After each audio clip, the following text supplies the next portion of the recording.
Today on the Matt Walsh Show, the media narrative in the Jacob Blake shooting is falling apart. As the truth emerges, the story we were originally told appears wrong or misleading on a number of key points. And we'll talk about that today, but it doesn't matter to the rioters who consider truth to be an irrelevant detail to them, and same for the media. Also, 5 headlines, including the nun at the RNC convention last night, sent in to do battle against the DNC's fake nun, spiritual battle. And there was a clear victor, I think. And in our daily cancellation, I will cancel the New York Times for an article that asks us to feel sorry for men who get caught by police while trying to have sex with children. Yes, really. All of that coming up and much more. A packed show today, a lot to cover. We will begin here.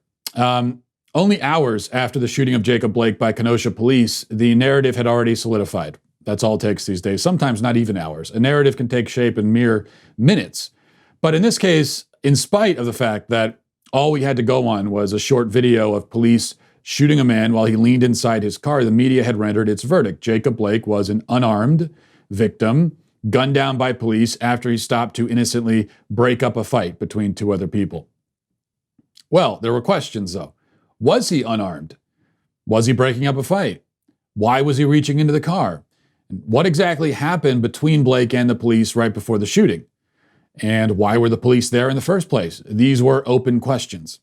And now the answers to those questions are finally coming to light. And, it should not surprise us that the answers don't line up with the narrative, as they so rarely do these days. So let's go through what we know. First of all, according to Wisconsin media outlet Madison 365, which obtained audio from the police scanner on the night of the shooting, Blake's girlfriend had called 911 to report that Blake was at her home. And was not supposed to be there, and had taken her keys and wouldn't give them back. Police responding to the scene were informed that Blake had an open warrant for his arrest. It had been previously reported rather quietly by the media that Blake was wanted for sexual assault, trespassing, and domestic abuse as well. Now, this fact alone doesn't directly vindicate the officers, but the scanner audio is significant for a few reasons. First of all, it shows that the eyewitnesses who claimed that Blake was breaking up a fight were wrong. Those eyewitnesses were apparently lying, or if we want to be generous and see the best in people, assume the best, we'll say they were mistaken. The police were summoned to the scene because of, apparently, Blake's own actions. Of course, it shouldn't be a revelation that eyewitness reports are often unreliable, especially where high-profile police shootings are concerned. We should always keep in mind that the Black Lives Matter organization rose to prominence on the back of false eyewitness reports in Ferguson about Michael Brown putting up his hands and yelling, "Hands up, don't shoot." If it wasn't for that original false report and false narrative, who knows where we'd be today? Would we have all of this chaos and rioting? I don't know. Unfortunately, there's even more reason, though, these days to doubt eyewitness reports, as these shootings are not happening in a vacuum. Witnesses on the scene know what sorts of things they should say in order to frame the narrative in an unfavorable light for police. We don't know if the apparent false information in this case was intentional or not, but the temptation to give false information in this intensely anti-police environment must be very strong. This is only added on top of the well-established fact that eyewitness reports in general are incredibly inaccurate. And that's something that we've known for a long time. Also, the fact that Blake had apparently taken someone's keys raises more critical questions about what he was doing when he walked to the car where his kids were reportedly sitting and opened the door with police guns trained on him. Was he reaching for something? Was it even his car? Did he intend to drive away? Now it seems there could have been potentially more than one reason why police would want to open fire or would have a reason to open fire. If he was going for a weapon of some kind, that would be clear justification for an equal response from police. If he, as a wanted sexual and domestic abuser, was about to flee the scene with a van full of kids, possibly involving the children in a dangerous high-speed chase, that could be another reason for police to stop him by whatever means necessary. Or if the police had reason to suspect, good reason to suspect either of those possibilities, and that could be a reason for them too. And then the other shoe dropped later yesterday. The Wisconsin DOJ finally released some information that filled in most of the rest of the puzzle. We're told that when police arrived on the scene, they tried to arrest Blake. He resisted. They tried to use non-lethal measures, a taser. He resisted that too. He told them he had a knife in his possession. He went to his car while they screamed for him to stop. He reached, they shot. Then they recovered a knife on the floorboard of his car. So it's a review. wanted domestic abuser. Girlfriend calls police on him. Police come to make the arrest. He resists, fights back, goes to his car, reaches in, knife is recovered. Was he already holding the knife? Was he reaching for it? Was he reaching for something else and the knife just happened to be there? There are still aspects of the story that remain unclear, but it's a very, very different story from what we were initially told. Except none of that seems to matter to the left or the rioters. And we're going to talk more about that in a minute. But first, I want to take a quick break and tell you about Helix Sleep. You know, my experience, when your mattress isn't working for you, you can really tell. You know, you can tell while you're trying to sleep on it. You can tell when you wake up. This is what happens when you do battle with your mattress all night. You got aches and pains and everything. No need for that. That's why I have a Helix Sleep mattress, and you should get one too. The great thing is, Helix Sleep has a quiz that just takes 2 minutes to complete, and it matches your body type and sleep preferences to the perfect mattress for you. If you like a mattress that's really soft or firm, if you sleep on your side or your back or your stomach, or you sleep really hot with Helix, there's a specific mattress for each and every unique taste and every body type and everything. You don't need to take their word for it. Helix was awarded the #1 best overall mattress of 2019 and 2020 by GQ and Wired magazine. Just go to helixsleep.com/Walsh, take their 2-minute sleep quiz, and they'll match you to a customized mattress that will give you the best sleep of your life. They have a 10-year warranty. You get to try it out for 100 nights risk-free, and they'll even pick it up for you if you don't love it. But you will love it, trust me. Sleep is a crucial part of living a healthy life, and your body needs it, in case you didn't know. So take care of yourself and your body. Get a Helix Sleep mattress right now. Helix is offering up to $200 off and free pillows with all mattress orders for our listeners at helixsleep.com/Walsh. That's helixsleep.com/Walsh for up to $200 off your mattress order. helixsleep.com/Walsh. Okay. Now that the truth is coming out about the Jacob Blake shooting, you would expect maybe, if you didn't know any better, that would make a difference to the rioters. Of course it doesn't. It doesn't make a difference to them or anybody else on the left, because truth and conclusions drawn have no necessary relationship. All they care about are anecdotes and stories. It could be an out-of-context anecdote. It could be a completely false anecdote. None of that matters. And the problem is that when people think this way, that generalized conclusions can be made based on random cherry-picked anecdotes, it's almost impossible to reason with them, because these are, by every definition, unreasonable people. Either not capable of or simply not interested in engaging in any kind of critical analysis at all. Here's a great example of that problem. Lots of people have sent me a video which supposedly shows that the Blake shooting was racist. It's not a video of that shooting. It's a different police incident. And one tweet of this video sent to me, meant to debunk my take on the Blake shooting, has over 20,000 retweets. And the caption says, I mean, here's a video of a white man doing the exact same thing and not being shot once, let alone 7 times. Let's take a look at the clip. Watch.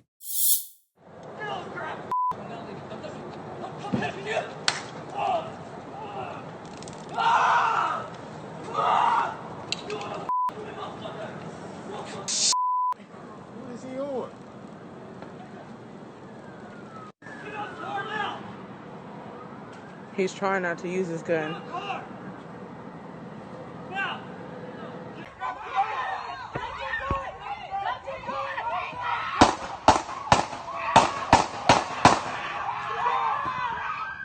Okay, so you have the supposedly revealing contrast there. In one case, the white guy gets in the car, chases after the cop, gets in another car, doesn't get shot. In the other case, the black man reaching into a car does get shot. What does that prove? Well, absolutely nothing at all of relevance. All it proves is that in the first case, that particular police officer didn't shoot. In the other, those particular police officers did. Now, if you could show me that the first officer in the first case has fired on black people in the same situation, then you might have something. But what you would have there is only an indictment of that particular cop, not cops generally. These are mere anecdotes. Different people, different places, different times, different situations. And two can play at this game. That's the problem with drawing conclusions from anecdotes. Anyone can do it. And then it becomes an anecdotal battle, flinging anecdotes back and forth across the divide as we huddle in our trenches. If I wanted to, I could show you the police shooting of Daniel Shaver, a white man gunned down, unarmed, on his knees begging for his life. I could juxtapose that against video of a black man being much more aggressive and not being shot by cops. Maybe I could show you a rioter throwing a brick at police or something like that. Remember that police officer who was bashed in the head with a brick by rioters in Kenosha on Sunday night? You might not remember it because it's already like it never happened. We don't talk about it. But the attempted cop killer in that case didn't get shot. I don't know what his race was, but it's the thing. I don't even know if he's been arrested. So could I look at that and draw some kind of conclusion about the way cops responded? No, I can't. I've merely shown that in one case, something happened, and in another, something else happened.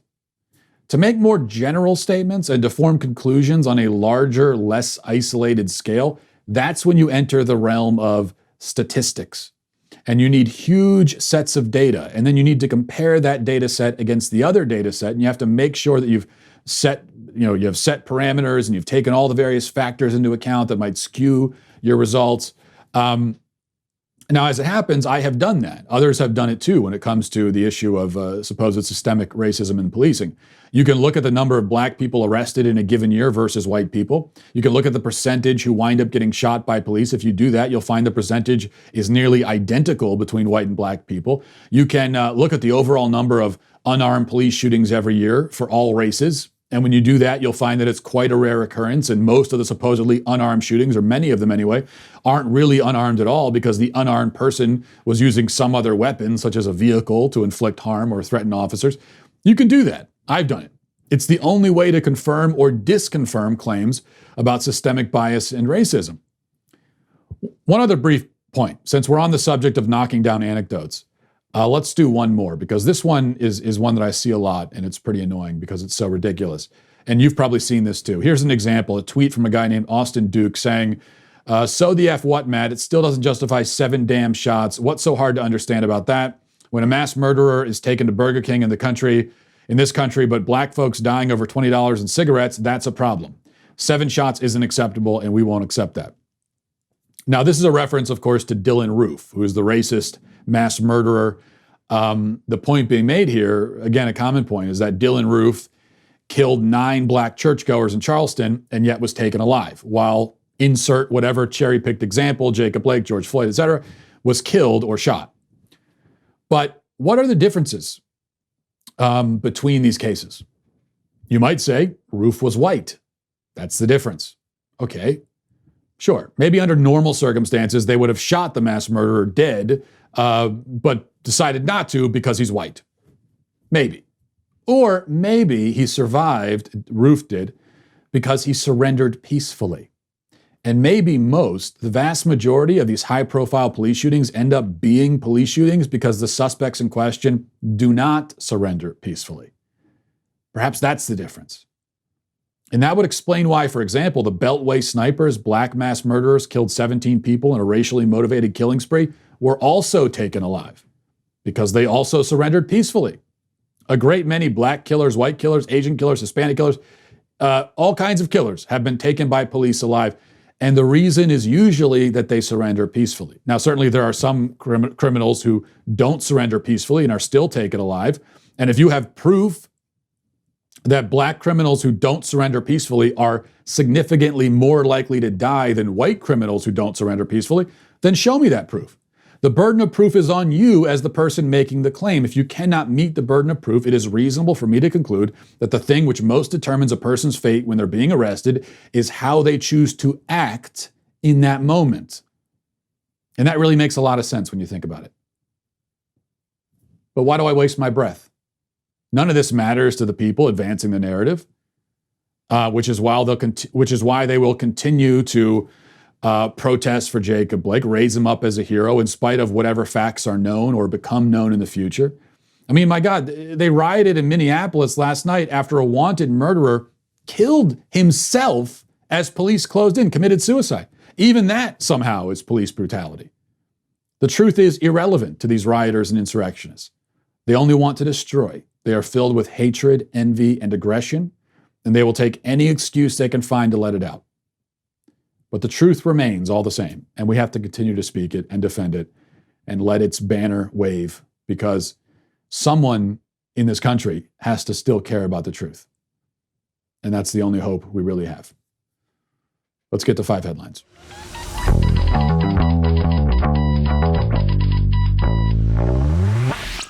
I think one thing we've learned over the last several months in so many ways is that lots of us, we only really think about getting prepared for an emergency after the emergency has already happened. And at that point, you can't be prepared for it anymore. Now you're scrambling to make up for lost time. Being prepared means taking things into account before they happen. And that's why you need ReadyWise. Now is a better time than ever to be prepared with long-term nutritional food options. ReadyWise has options like emergency meals. They have freeze-dried fruits and vegetables for convenient on-the-go nutrition. They also have adventure meals for hiking and camping. So it's not just about emergencies with ReadyWise. Now they've got meals for all different situations. What I would say is, have some of all of these. So you're prepared if you want to go camping or go for a hike, but you're also prepared in the case of an emergency. ReadyWise meals are easy to prepare. Just add water, have a very long shelf life as well. And ReadyWise makes being prepared simple and affordable. And also on top of that, the meals are nutritious, they're delicious, and they are shipped directly to your door. When government resources are strained, it may be a while before fresh food arrives due to increased demand. I should also mention for ReadyWise, supplies are limited, and some items may be currently out of stock. What that means is you got to go right now and order your ReadyWise meals. I can tell you I'm stocked up on ReadyWise for emergencies. We've got that set aside. And then, we like to go out and hike and all that kind of stuff. So I also have the adventure meals, and I can say that they are, there's a lot of different like energy bars and stuff and different kinds of meals out there that people bring hiking. I find that a lot of it sort of tastes like cardboard. That is not the case with ReadyWise. These are delicious meals. This week, my listeners can get free shipping at ReadyWise.com when entering Walsh at checkout or by calling 855-475-3089. ReadyWise is a 90-day, no questions asked return policy. There's no risk taking the initiative to get yourself and your family prepared today. That's ReadyWise.com, ReadyWise.com. Promo code Walsh to get free shipping today. Okay. So the RNC convention last night, night 3, I hosted our All Access watch party. I think we had a good time. And I was really happy that our All Access members had an opportunity, had the special treat of listening to me all night. So that was wonderful for them. And there were even a few good speakers during the convention as well, I thought. Now, I'm biased, admittedly, but I thought the star of the night, the best speech, was from Sister Deirdre Byrne. She's an Army colonel, a doctor, and a nun. It kind of sounds like the beginning of a joke, but it's all rolled into one. So she's all of those. And she got up to speak, and she did not disappoint at all. Take a listen. While we tend to think of the marginalized as living beyond our borders, the truth is the largest marginalized group in the world can be found here in the United States. They are the unborn. As Christians, we first met Jesus as a stirring embryo in the womb of an unwed mother and saw him born 9 months later in the poverty of the cave. It's no coincidence that Jesus stood up for what was just and was ultimately crucified because what he said wasn't politically correct or fashionable. As followers of Christ, we are called to stand up for life against the politically correct or fashionable of today. We must fight against a legislative agenda that supports and even celebrates destroying life in the womb. Keep in mind, the laws we create define how we see our humanity. And we must ask ourselves, what are we saying when we go into a womb and snuff out an innocent, powerless, voiceless life? As a physician, I can say without hesitation, life begins at conception. That's awesome. And I'm going to like that. That is right in my wheelhouse. And I have to tell you, just so you know, if you're not Catholic, what you just saw there, that's a real nun, okay? She's got the habit. She's defending the unborn. She's very kind and gentle, but you get the impression that she could whoop your ass if she needed to. So those are nun vibes, okay? It's total nun vibes. Contrast that with the fake nun at the DNC, dressed like a secretary praying to the sky goddess or whatever she was doing. Just all you need is that contrast. And I know which nun I'm going to choose in the celebrity death match. Other than that, I thought there were other good moments, some good speeches. I I also thought there were missed opportunities, and I think there have been some missed opportunities all throughout the RNC convention. Now, they've talked about supporting the police. They've talked about the riots and chaos. They've talked about law and order. I think there should be an even greater emphasis on that. I mean, we are right now, the RNC convention is happening. They got 3 hours of primetime coverage while Democrats are burning down the city in Kenosha.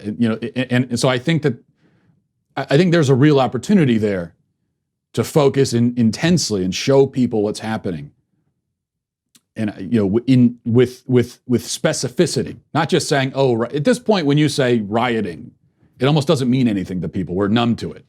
I think you need to get into specifics and talk about specific things that are happening, and then call out Democrats by name who refuse to condemn it or who have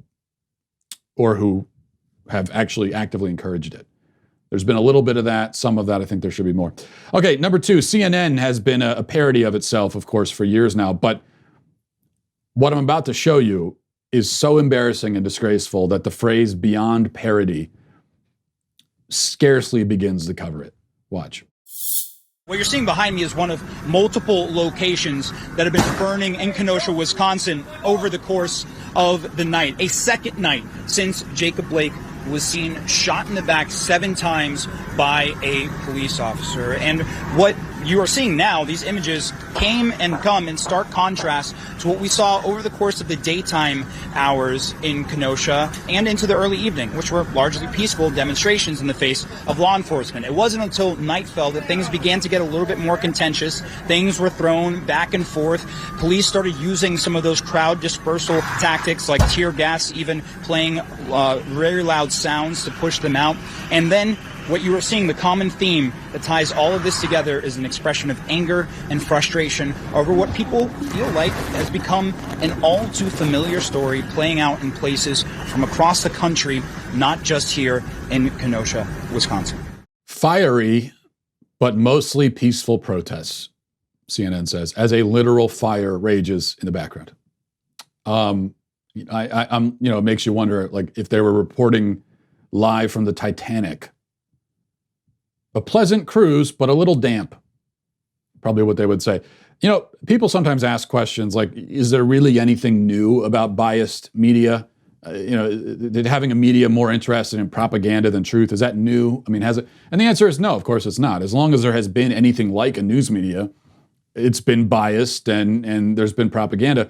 I think the difference now between now and other periods in the past is that these days, the media really just has no concern for the truth at all, period. They aren't even worried about looking like they're telling the truth. And this largely is a reflection of our post-truth culture where relativism reigns supreme. And many of the people in this country honestly believe that truth is fluid and can be whatever they want it to be. And the media reflects that. And I think the media, in fact, reflects it more than it drives it. The media is a symptom of the underlying moral relativism, not more than it is a cause of that. Let's go to number 3. As you probably heard by now, the 17-year-old who killed 2 rioters, Kyle Rittenhouse is his name, has been arrested and charged with first-degree murder. And now we haven't seen. Here's what it comes down to for me: first-degree murder is the charge. We haven't seen, as far as I'm aware, any video that shows anything other than self-defense. There are multiple videos out there of Rittenhouse and of the 2 incidents that occurred. Now, if there's something floating around out there, evidence of an actual first-degree murder, I haven't seen it, and I've looked. There's still a question mark here, a pretty big one. The second shooting, the one that was caught vividly and close up on camera, that, to my mind, clearly self-defense, non-controversial. He's falling, they're chasing. One of the rioters also has a gun. He falls, they try to pounce on him. He gets, then he opens fire. Self-defense all the way. I think that part of it, any defense attorney is going to have no problem handling that. You could hire me as your defense attorney. My legal education involves watching Better Call Saul. That's all I got. And even I could probably get you clear on those charges. But then you have the first shooting. And that's the one that wasn't clearly caught on tape as far as I know. I think from what we have seen, there are strong indications of self-defense, but I don't think we fully know yet. Here's what we do know, though, sadly. Kyle Rittenhouse is screwed, no matter what. Even if he's innocent, which he very well may be, but even then he's still screwed because our media and system is rigged against people like him, and they're gonna make an example of him. It's all the people talking about problems in the system. They're right. There are serious problems in the system. It's just not the problem they're talking about. Number 4, the New York Post reports that a taxidermist in England has now unveiled his latest work. It's called Portable High Five Machines. And they're made using limbs from rodents, apparently. And reading out from the article, it says, his inspiration came from wanting to help people who like to celebrate and greet each other with a high five, but are concerned about doing so during coronavirus. He said, they're called portable high five machines and are made out of rat legs. He said, I've been skinning rats to make other things, but I accidentally tore off one of the legs when I was making an abominable snowman, which have heads made from rat scrotums. I don't want to waste it or just throw it into my tub of odd toes and scraps of ball sack, so I thought it might be nice to make a portable high five machine. Okay, well, that makes sense. Personally, I don't know why you wouldn't take your tub of toes and ball sack and make like a nice stew or even a dip for your Tostitos to serve when your fellow serial killers come over for the game on Sunday. Now let's take a look at this creation here. There it is. There's the high five machine. Absolutely horrifying. Imagine waking up tied to a chair in somebody's root cellar and you look around and you see that. You see that right there. What would you think? And then you look to the other side of the room and you see little snowmen made from rat scrotum. And then you say to the other person tied up in the room with you, hey, it looks like that snowman is made from a rat scrotum. And they say to you, how can you so easily identify a rat scrotum? And you say, because this is my basement. And then you take out your axe and kill him. Twist ending. You didn't see that coming. Got a little dark there at the end. All right, number 5. Finally, a video has gone viral. I'm not sure who this girl is, or even if this is supposed to be a joke or not, but people are taking it seriously and are mocking this girl. My perspective on it might surprise you a little bit. I don't know. But first, watch this. I was just doing my makeup for work, and I just wanted to tell you guys about how I don't think math is real. And I know that, it's real because we all, learn it in school or whatever, but who came up with this concept? And you're like, Pythagoras. But how? How did he come up with this? He was living in, I don't know, whenever he was living, but it was not now, where you can, have technology and stuff, you know? He didn't even have plumbing. And he was like, let me worry about y equals mx plus b. Which, first of all, how would you even figure that out? How would you start on the concept of algebra? What did you need it for? You know, because I get addition, hey, if I take 2 apples and then add 3, it's 5, you know? But how would you come up with the concept of algebra? Because what would you need it for? You know what I mean? What would you need it for back then? You didn't need it, so why would you come up with it? Now, of course, people are sharing that and mocking her for being an idiot. That seems to be the consensus, but I'm going to unironically, and I have to say that because no one can ever tell when I'm being ironic or not. So unironically, I will defend her here because what she's posing is actually a very intelligent question and one that philosophers and mathematicians have been debating for thousands of years. In fact, the people that are calling her stupid have only revealed their own stupidity. You know, oftentimes you can tell how dumb someone is by how they react to an abstract point or question like this. Oh, that's a stupid question. No, it's just you're stupid. So you don't understand why that's actually a really intelligent question. Is math real? That is not a stupid. Einstein wondered about the same thing. Was he stupid? There is a debate about whether math is innate to the universe, sort of a fundamental facet of reality, or whether it's a human construct. In other words, is math invented by people or did we discover it? Entire philosophical theories have been built around the idea that math is not innate, that it was invented, which is what the girl here is suggesting. And I don't happen to agree. I think math is innate, and mathematics is just the process of noticing and sort of attaching symbols to these innate patterns in the universe. So math is real, but symbolic. We use a little sideways M to denote the fact that there are 3 units of something. We could use any symbol for that, so that's symbolic, but it is still a fact. And that there are 3, or whatever word and symbol you want to use to denote it. But what the girl is demonstrating here is a capacity for abstract thought. Just the practice of taking something basic and questioning why it exists, or if it exists, or why it needs to exist. That's a capacity that I think we should encourage in young people. And I think one of the problems with the public education system is that it's not encouraged. If you're in math class and you're learning algebra and you raise your hand and say, and start asking philosophical questions about whether this is, a fundamental pattern of the universe, or whether this was invented, or what's, there's not going to be time to get into that with you, and you're just going to be told to shut up and do your assignment. But these are exactly the questions that I think young people should be encouraged to think about and talk about. I think most people never wonder about these things because they're not intellectually curious and their brains can't deal very well in the abstract. But when you see this, I think when we see this in kids, we should encourage it and not go, "You moron, what an idiot," and make farting noises in their faces. I don't think that's the right response when young people are asking abstract questions. That's just me, though. That's my thought.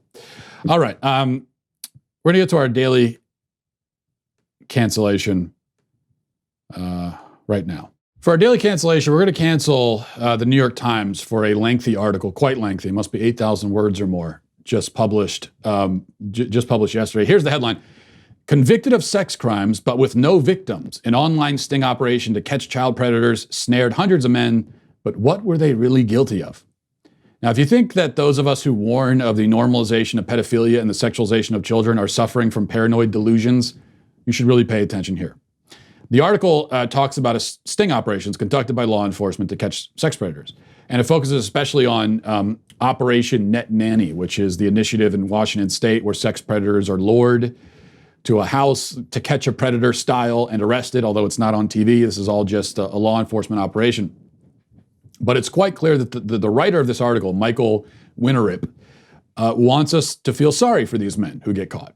And he appears to see this tactic of trapping potential sex predators as unjust and unfair, and we should pity them for it. I will say that throughout the article, he does raise a few interesting points. One thing that he dwells on is the fact that in many cases, men who actually molest and rape children get lighter sentences than men who get caught up trying to molest kids in these sting operations. And I would agree that men who actually molest kids should get longer sentences in the same way that a murderer should get a longer sentence than an attempted murderer, right? But the answer, in my opinion, is extending the sentences for the child rapists, not shortening the sentences for the attempted child rapists. So an example that he gives is of a man who raped a 13-year-old repeatedly over the course of a year, admitted to molesting 2 of his siblings also, but his sentence was a minimum of 7 years. Meanwhile, another man who got caught in a sting operation trying to meet with an 11-year-old for sex got a minimum of 10 years. Now, yes, that's absurd. The rapist ought to have gotten more than 7 years. How about 70 years instead? I don't think child rapists should ever see the outside of a prison ever again. But a guy who tries to meet an 11-year-old for sex, even if there is no 11-year-old because it was an undercover cop the whole time, is undoubtedly a threat to society and should consider himself lucky to only get 10 years in prison for that. So this is the way the article is kind of set up. And it starts right off the bat giving us an extremely sympathetic portrait of a man who wanted to rape a 13-year-old girl. Here's the picture of the man along with his mother. So I think that gives you a pretty good idea of how the New York Times wants us to view this guy. And let me read a little bit of this to you. Okay, it says, Jace Hembrick worked as an apprentice laborer during the weeks, renovating homes around Vancouver, Washington, and at neighborhood gas stations on weekends. Much of the rest of his life was online. He was hardcore, amassing a collection of more than 200 games. People told him it wasn't smart to be so cut off from reality, but his internet life felt rich. As a dungeon master in Dungeons and Dragons, he controlled other players' destinies. As a video warrior, he was known online by his nickname and was constantly messaging fellow gamers, particularly his best friend Simon. Though the two had never met in person, over the last few years they paired up as teammates playing Rainbow Six Siege and Rocket League and grew close. This is all crucial information that we need about this guy. At 20, Hambrick was still living at home with his mother, big surprise there, to save money for college, where he hoped to study game design. He was a voracious reader who could knock off a 1,000-page fantasy novel in 2 days, blah, blah, blah, blah, blah, etc., giving us his whole life story. And then finally, one Friday after work in February 2017, Hambrick came across a Casual Encounters W4M Women Searching for Men post that seemed meant for him. Just gamer girl sitting home on Sunday, it read.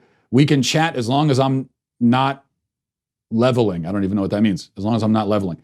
Hambrick emailed back, sounds like fun. What game you playing? I am hooked on Alien Isolation, gamer girl replied. Forget sex, Hambrick wrote. Let me come watch. I haven't gotten that one yet, adding that he was 20. 15 minutes later, gamer girl replied that she was 13. Hambrick was confused. Why did you post an ad on Craigslist if you're 13? You mean 23? She asked for his cell phone number and they switched to texting, exchanging photos. Gamer girl was beautiful, he thought. If he wasn't being pranked, big eyes, cute white cap, soft smile, gazing up at the camera serenely with a really nice set of headphones. They exchanged a few texts about sex. I can be real bad if you're into bondage, he typed. But he was already hoping for more than just sex. I don't get out much, he texted. I feel like if we get to talking, it might go somewhere. You're beautiful and a gamer. I might have no problem hanging out with you. That's cool, gamer girl replied. And then it gets into even more graphic stuff with the guy talking about what he wants to do to her sexually. That is to a girl who told him that she's 13. Now, back to the article. It says, was this an elaborate game? Again, she claimed to be 13. The photo seemed to tell a different story, and the gaming chair she was seated in looked too expensive for a kid. Parents could have bought it, She used slang a 13-year-old probably wouldn't know, like FTP, it means F the police, that originated in 80s hip-hop. Oh yeah, I'm sure there's no 13-year-olds that know that. The vulgarities and snide tone seemed too adult. Her texts were full of LOLs. Was she an immature teenager or a sly adult? Her driving directions seemed too specific for 13. Hambrick texted that he would be driving a red Prius, his mother's, and gamer girl replied that she would be wearing a gray sweatshirt and ripped jeans. It was a 20-minute drive to the house. After stopping for condoms, he arrived at 7 p.m., 3.5 hours after their first email. She came to the door just as she'd said, in torn jeans and sweatshirt, and then it goes on, and then he goes inside, and that's when Chris Hansen shows up, or whoever's standing in for Chris Hansen. The cops come out and all of that, and they live happily ever after, or the rest of us do. And he went to prison, as he should. And the New York Times wants us to feel badly about that, because after all, he was never actually talking to a 13-year-old, and he didn't think that she looked 13, and she knew how to give driving directions. What 13-year-old can do that? And she uses LOL. Apparently 13-year-olds don't do that.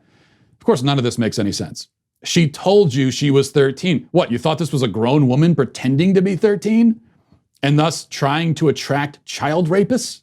Because she's into that sort of thing? Now, I'm sure there are freaks out there in the slimy dregs of cyberspace who are into that, but that excuse just doesn't cut it, and shouldn't.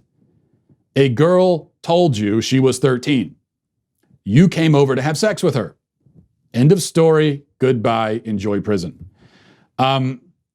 The article makes much of the fact that these guys who get caught in these stings aren't really soliciting minors for sex because they're actually talking to undercover cops. It also tells us that a lot of the predators don't have a criminal history, and many of them don't have child porn on their computers. We're supposed to be impressed by that, apparently. And then it sort of skims over other things that seem relevant, like the fact that half of the men caught in this Washington sting operation were trying to meet children 11 years old and younger, which makes them pedophiles by definition. Now, yes, there can be gray areas when it comes to who ends up on the sex offender registry. You hear about cases, for example, of, say, an 18-year-old in a relationship with someone a few years younger than him, ending up on the registry, even though they're so close in age they could have gone to high school together. Now, that is unjust, I think most of us can agree, and wrong.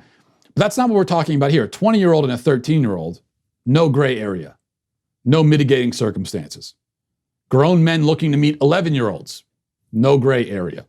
These are sex predators, plain and simple. What about using these sting operations to catch them? Well, is there something unfair about that? Does it matter that they aren't actually chatting with a real child? No, and no. First of all, if you're told that she's 13, you're perfectly free and able to say, oh, never mind, you shouldn't be on this site, kid. Go tell your parents and walk away. There's no entrapment here because you aren't being trapped at all. You're not backed into a corner. You can walk away.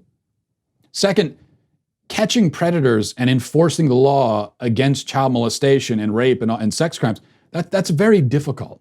These are not easy laws to enforce. Precisely the problem here is that so often the laws are enforced retroactively and after the crime has been committed. But then in that case, the damage has already been done to the child. So now we're punishing a predator and protecting the next victim, but it's too late to protect the first victim. So law enforcement tries to devise ways to protect even the first victim, to smoke these guys out and get them behind bars before they're able to successfully hurt a child. This isn't pre-crime like the Minority Report. You are catching people who are actively trying to commit a crime.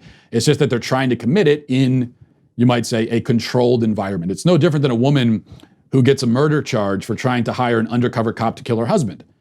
The point, obviously, is that if the undercover cop hadn't been there, she would have hired a real hitman, and then we'd be arresting her after the poor sap she's married to is already 6 feet under.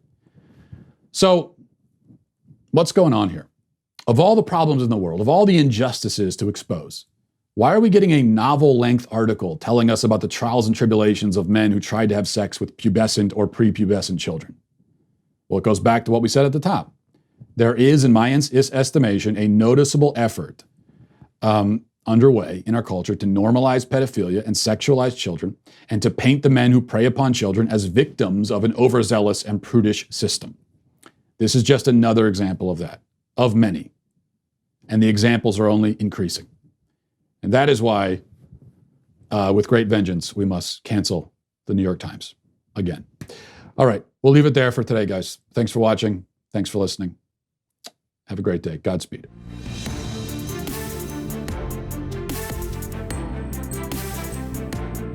The Matt Walsh Show is produced by Sean Hampton, executive producer Jeremy Boring. Our supervising producers are Mathis Glover and Robert Sterling.